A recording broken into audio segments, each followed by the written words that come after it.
Fala pessoal, beleza? Eu me chamo Gustavo e hoje eu venho trazer aqui para vocês livros recebidos aqui em casa. Aqui eu mostrarei duas obras para vocês, ambas recebidas da editora Contexto.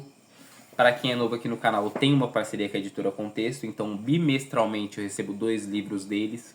E aí eu compartilho aqui com vocês quais são essas obras, para que vocês possam ter acesso ao vasto catálogo que a editora Contexto tem. Para quem não conhece tão bem os livros da editora Contexto, ou não conhece a editora em si, ela basicamente é uma editora que se propõe a utilizar autores nacionais com currículo acadêmico bem extenso para escrever sobre temas específicos que são trabalhados principalmente em universidades. Então, por exemplo, eu sou da área da história, então ela vai ter vários autores formados em história, formado em áreas que dialoguem com história também. Então, por exemplo, tem livros que são escritos por sociólogos, livros escritos por geógrafos, livros escritos por várias pessoas que transitam nessa área acadêmica.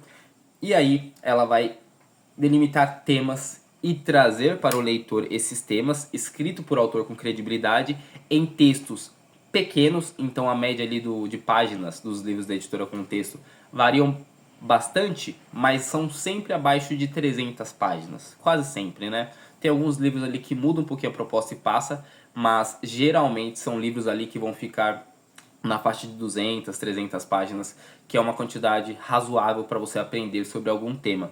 E sempre numa linguagem extremamente acessível, evitando, na maioria dos casos, debates muito técnicos. Então, por exemplo, se você quiser estudar sobre a história do Brasil, você não vai pegar um livro da editora Contexto e vai estar dentro da obra. Tal autor diz isso, em contrapartida outro diz isso, e aí mais algum outro vem e dialoga de determinada forma. Não. O que eles vão fazer é, qual é o padrão de ensino sobre aquele tema? O que está no currículo escolar sobre aquele tema, certo? E ela vai trazer, escrito por alguém que domine o tema, abrangindo um pouco mais. Não vai ser um resumo, né? Ele vai abranger um pouco, no entanto, ele não vai ficar pegando vários autores para debater, porque isso eu acho que já é para alguém que está um pouco mais avançado, beleza? Mas enfim, abrirei aqui os pacotes para vocês, espero que vocês gostem. Eu gosto muito de receber esses livros da editora Contexto. E só deixando claro, a editora Contexto é uma editora que eu tanto sigo quanto adquiro livros há um bom tempo. Inclusive, um ponto muito interessante, caso vocês queiram conhecer ela melhor, ela tem um canal aqui no próprio YouTube. Então, além da página em outras redes sociais que ela tem, onde elas mostram os livros, ela tem um canal aqui no YouTube onde geralmente ela escolhe autores de livros para falar sobre as obras que eles publicaram por ela, certo? Então tem vários autores, como por exemplo Marcos Napolitano, o próprio Jaime Pinsky, vários autores que publicaram obras e eles gravaram lives onde esses autores explicam qual é a proposta do livro, o que eles discorrem ali dentro da obra. Então acho bem interessante vocês conhecerem, certo? Abri, temos aqui os dois livros, vou tirar para vocês verem. Os dois livros recebidos são esses aqui. E eu vou falar sobre cada um deles, para vocês terem uma noção, né, melhor da obra, do conteúdo. Começando por Renascimento, do Nicolau Sebchenko, que apesar do sobrenome é um autor brasileiro, um historiador. Eu vou até mostrar aqui para vocês, na orelha das edições, costumam vir aqui a imagem dos autores, o rosto dele, para vocês se familiarizarem e saberem quem ele é. Aqui também a diagramação, né? A divisão dos capítulos geralmente são assim, pelo menos nessas edições aqui que falam especificamente sobre história. Vocês verão que o próximo livro que eu vou mostrar não é sobre história em si, mas este aqui é, e ele pertence a um selo chamado Temas Fundamentais. Então tá até aqui, ó, História na Universidade. Aí aqui no finalzinho está escrito Temas, que é justamente desse selo Temas Fundamentais. A editora Contexto tem vários selos, né? Tem o Repensando a História, tem o História na Universidade e tem este aqui que é o Temas Fundamentais, onde ela vai pegar alguns acontecimentos específicos, tais como, por exemplo, Segunda Guerra Mundial, História Medieval, renascimento. Então são temas que nós precisamos conhecer para nós conseguirmos compreender a história, compreender os acontecimentos. E o Renascimento é um tema desses, certo?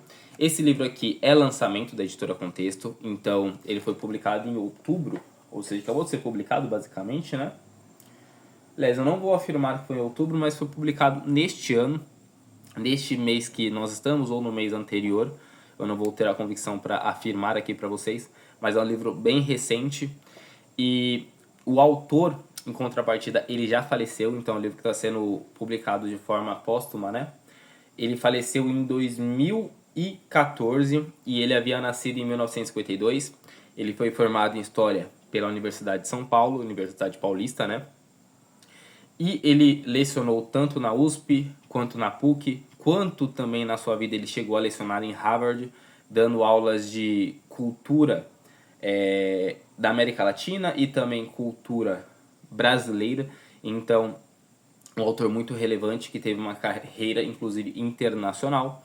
E neste livro aqui ele se propõe a falar sobre um movimento muito importante que é o Renascimento. E basicamente o que foi o Renascimento? Ele foi um movimento cultural que aconteceu ali entre o século XIV e o século XVI, onde os pensadores desse movimento eles acreditavam que o período medieval, período da Idade Média, é claro que não haviam essas denominações, mas na percepção deles, à época, eles estavam numa fase de declínio intelectual. Então eles queriam resgatar, eles queriam renascer. Por isso que não é nascimento, é renascimento. Porque eles queriam voltar a algum momento. E este momento era a antiguidade. Eles queriam voltar para o mundo clássico, isto é, Grécia, Roma. Esses momentos onde o conhecimento, onde o saber, eles eram punjantes. Eles eram muito relevantes. E na percepção deles, eles estavam num declínio em relação a isso. Um declínio intelectual. Então eles queriam renascer e voltar para aquela época. E aí tem várias coisas que vão ser muito importantes nesse movimento, como por exemplo, a diminuição do poder da intelectualidade no âmbito teocêntrico, ou seja, a religião, ela perde um pouco o valor em comparação com o antropocentrismo, ou seja, as pessoas voltam a estar no centro do estudo e Deus, ele perde um pouco de espaço. É claro que hoje, quando nós olhamos, agora no século XXI, isso é muito natural. E quando nós paramos e pensamos que, poxa, Deus está sendo tirado do centro, né? A religião está sendo tirada do centro, melhor dizendo, mas ainda assim, posterior a isso, acontecem vários acontecimentos onde a igreja ela tem muita relevância. Então parece meio contraditório, né? Como por exemplo até o processo de colonização, onde o catolicismo ele teve uma relevância muito grande dentro do Brasil. Então parece contraditório, né? Mas por quê? Porque a religião ela era ainda muito mais presente, certo? E ela foi perdendo espaço e cada vez mais ela vai perdendo durante a história até chegarmos na forma como é hoje. Então esse declínio religioso ele durou séculos para nós termos a realidade que nós temos agora no presente, certo? Então esse livro ele vai abordar essa questão da religião saindo no centro de tudo, do humano entrando, vai também ter toda a questão dos pensadores que eram utilizados para o Renascimento, né? Então, quem lá na Antiguidade que eles buscavam como referência, quais ideias, tem a questão também do empirismo tomando uma relevância muito grande, e o que basicamente é empirismo é você trazer a ciência, o estudo, a partir do teste, a partir da comprovação científica. Então, para você afirmar que algo era verdade, você precisava conseguir provar isto. E isso é algo muito relevante também, certo? Além disso, vai ter também a questão do humanismo, vão ter vários pensadores muito relevantes, aí nós temos o Galileu Galilei, nós vamos ter o Maquiavel, com o seu livro O Príncipe, muito relevante, ele também é um pensador renascentista, vamos ter o Newton, vamos ter o René Descartes, vamos ter o Leonardo da Vinci, nós vamos ter a arte, as pinturas, elas têm um protagonismo muito grande, então muitas pinturas onde a técnica mudou bastante, então havia muita, como eu posso dizer, similaridade entre os lados da pintura. Então, por exemplo, se o lado direito era de uma forma, o lado esquerdo ele seria muito semelhante. Ou seja, eles tentavam buscar uma perfeição na pintura, algo mais matemático quase, entendem? Então é algo muito interessante, certo? Enfim, tem várias questões muito relevantes no Renascimento. O livro, eu vou mostrar a diagramação. A diagramação é essa aqui, tá? Esses aqui são os inícios dos capítulos, eles são marcados dessa forma. Eles vêm acompanhados com algumas imagens, certo? Imagem bem bonita, aqui é a diagramação. Como vocês podem ver, é uma diagramação extremamente confortável. Aqui é um retrato do Shakespeare. E um outro capítulo. Um livro pequeno, são 150, 160 páginas aproximadamente. 142 páginas, um livro bem pequeno, uma leitura bem rápida de ser feita. Inclusive, quem sabe, né? Eu estou neste momento lendo um livro da editora Contexto, eu estou lendo História da África, está até aqui do meu lado. Mais um livrinho para vocês verem, estou gostando bastante. Quem sabe na sequência eu não emende História Medieval, que eu já tenho aqui, recebido da editora Contexto também, e posteriormente Renascimento, na sequência. Acho que seria uma cronologia bem interessante, certo? Mas este livro foi recebido aqui pela editora Contexto. Vamos agora para o próximo. Após alguns dias, estou de volta para dar continuidade ao vídeo. Como vocês puderam observar, começou a haver dentro do vídeo sons que vinham de fora. Estava ocorrendo uma reforma na casa da minha vizinha e durante o review do segundo livro, quando eu estava mostrando, ficou realmente muito alto. E isso atrapalharia quem estivesse vendo o conteúdo. Portanto, eu decidi regravar essa segunda parte. Estou fazendo isso agora, a ideia era fazer no dia seguinte, não consegui. Estou aqui 4, 5 dias depois fazendo isso. E, enfim, antes tarde do que nunca, né? Então, aqui estamos para mostrar o segundo livro. Este aqui que, inclusive, me desperta muita curiosidade, muita vontade de ler. Estou falando de O Cérebro Leitor, da Marianne Wolf, que é autora também de O Cérebro no Mundo Digital, que é um outro livro que também me desperta muito interesse, que também é da editora Contexto. Estamos aqui falando de um livro que é lançamento, certo? Foi publicado neste ano aqui no Brasil, no mês passado, inclusive. E é um livro que me parece ser muito interessante. Para falar um pouquinho sobre a autora, que honestamente eu não me aprofundei demasiadamente, mas eu vi que ela é neurocientista, eu vi que ela tem alguns trabalhos sobre alfabetização e letramento das crianças, então mais focado nessa parte, né, do início da vida humana, né, então como que esse processo ele pode ser feito com as pessoas no processo da infância. E também tem alguns estudos focados na área da dislexia. Mas enfim, ela, como eu disse, já tem um outro livro que foi um sucesso de vendas, né, que é O Cérebro no Mundo Digital. E aqui nós temos O Cérebro Leitor, onde ela basicamente vai falar sobre a leitura em 3 partes diferentes. Então, por exemplo, ela começa na parte 1 falando sobre como o cérebro aprendeu a ler. E aí ela vai remontar à antiguidade, vai falar sobre como foi o início desse processo, com 3 capítulos nessa primeira parte. O primeiro se chama Lições de Leitura de Proust e da Lula. O segundo, como o cérebro se adaptou para a leitura, os primeiros sistemas de escrita. E aqui ela vai pegar até uma parte mais histórica, remontando ali a Sumérios, remontando as civilizações que iniciaram esse processo de escrita e leitura. O nascimento de um alfabeto e os protestos de Sócrates. Muito interessante esse capítulo aqui.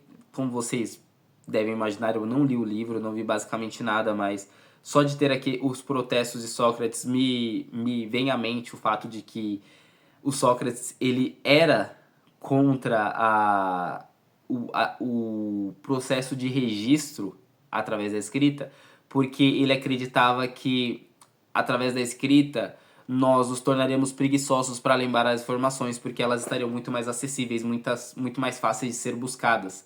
Então, por ter muita informação de fácil acesso, ele acreditava que nós provavelmente teríamos uma memória pior, porque nós não precisaríamos forçar tanto porque teríamos informações de fácil acesso. Indo para a parte 2, que se chama Como o Cérebro Aprendeu a Ler ao Longo do Tempo. E aí nós vamos ter novos capítulos, são eles o início do desenvolvimento da leitura, ou não, né? Tem aí um tomzinho de ironia.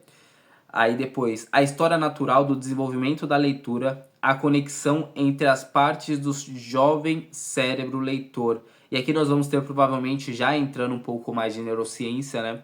Na realidade, eu acredito que a neurociência, devido a ser a área de atuação dela, esteja presente em toda a obra, mas aqui eu acho que já começa a entrar com mais força, né? Porque anteriormente nós temos mais, tipo, como foi o processo de desenvolvimento, né? Aqui ela já vai falar mais tecnicamente como funciona. A história sem fim do desenvolvimento da leitura é um outro capítulo dentro da parte 2. E aí nós vamos para a parte final, que é a parte 3, que se chama Quando o cérebro não consegue aprender a ler. Então aqui nós já iremos mais para problemas que a leitura passou a enfrentar. E essa parte 3 começa na página 223 e vai acabar na página 305, ou seja, estamos falando aí de 80 páginas, basicamente. E aí são 3 capítulos também, que o primeiro se chama O Enigma da Dislexia e o Design do Cérebro. Parece ser bem interessante, tanto pela questão da dislexia, mas também pela questão do design do cérebro, então como ele é projetado, né, como são as áreas dele, eu acho que ela vai falar um pouco sobre isso. Genes, dádivas e dislexia. Então esse último capítulo tem bastante da questão da dislexia, né, que é uma área de atuação dela. E aí nós temos a conclusão. Conclusões do cérebro leitor ao que vem a seguir. E aí, esse livro aqui ele me prende bastante porque ele, além de falar sobre como surgiu a escrita e a leitura, como nos desenvolvemos, ele vai trabalhar dentro dele muita questão das dificuldades que nós enfrentamos hoje. Então, a dificuldade pelo excesso de telas, né? Então hoje em dia é difícil nós nos concentrarmos em um livro justamente porque existem redes sociais, existem várias plataformas chamando nossa atenção, existem as TVs também, enfim, que eu já sou um pouquinho mais velho que muitos, então a TV ainda participou da minha criação, e são coisas que de fato nos prendem mais, né? Os streamers, então, enfim, existem várias ferramentas utilizadas para nos prender e a leitura ela acaba de fato parecendo menos interessante. No entanto, não é, muito pelo contrário. A leitura ela tem inúmeros benefícios que serão trabalhados dentro dessa obra e apresentados, tais como melhorar nosso foco, melhorar nossa linguagem, melhorar nosso arcabouço de informações. Então a leitura ela é extremamente relevante. No entanto, nossa sociedade, nossa geração está negligenciando esse processo justamente por acabar focando em outras telas, beleza? Mas é um livro que eu acredito que será muito interessante para mim. E eu decidi comprar esta obra aí, um relato mais pessoal, justamente porque eu tenho um pouco de dificuldade em alguns momentos de leitura, principalmente em absorção de conhecimento. Eu me considero uma pessoa que leio bastante até. Não sou que nem alguns fenômenos aqui do BookTube que leem 100 livros por ano, que leem 10 livros por mês, coisas desse gênero. Eu não chego nem perto disso. Estou bem abaixo dessas pessoas em termos de quantidade. Mas eu leio meus 2 livros por mês, em média. Geralmente é o que eu leio, 24, 25 livros por ano, desde que eu comecei a ler com foco. Estou falando de 2 anos e meio para cá. E nessa trajetória eu já li algumas obras, né? Se nós multiplicarmos 24 livros por 3 anos, 2 anos e meio, 3 anos, nós já vamos chegar ali perto dos 30 livros, né? Aliás, perto dos 60 livros, desculpe. E ainda assim, a absorção que eu tenho desses temas muitas vezes não é a que eu gostaria de ter. Então tem muitos temas que eu leio na ocasião, até absorvo bastante, mas se eu não ficar revisitando com frequência, eu acabo me esquecendo alguns meses depois, e isso me incomoda bastante, principalmente porque eu sou da área de história, né? Então eu preciso de fato ter muitas informações fáceis, sabe? Eu preciso conseguir visitar períodos e tudo mais, e é uma dificuldade que eu pessoalmente tenho um pouco. É claro que básicos sobre os principais acontecimentos eu vou ter mais tranquilamente em mente. No entanto, informações um pouco mais profundas muitas vezes eu preciso estar relembrando com alguma frequência. E aí eu acredito que esse livro ele talvez me traga alguns insights, algumas técnicas que possam melhorar meu estudo. Entender melhor, por exemplo, o funcionamento do cérebro, como são as conexões neurais. Eu acho que tudo isso pode me ajudar de alguma forma, por isso tenho muitas expectativas para esse livro aqui, que com certeza será lido em breve. E aqui o Renascimento dispensa apresentações, né? Como eu falei, acho que pode ser uma boa ideia pegar a sequência que eu havia dito, né? Que seria ler ali história da África, posteriormente ler história medieval e já linkar com o Renascimento para depois já irmos aí período mais moderno / contemporâneo. Então é isso, pessoal. Foram essas as obras recebidas da Editora Contexto. Editora Contexto, muito obrigado de verdade pelo apoio. Todos os inscritos, obrigado por terem visto esse vídeo aqui. Vou deixar o link da Editora Contexto e dos livros apresentados aqui na descrição. E é isso, tamo junto, até a próxima. Um abração para todos, certo? Inclusive, deixem um comentário referente a esse último livro que foi que eu falei, as técnicas que vocês usam para aprender, se vocês já tiveram essa dificuldade de muitas vezes ler um tema e aí passado algum tempo vocês esquecerem e vocês querem memorizar, porque assim, é natural esquecer algumas coisas, mas existem informações que nós queremos preservar mais, e aí existem algumas técnicas que vocês usam na leitura, deixem aí para me ajudar também bastante.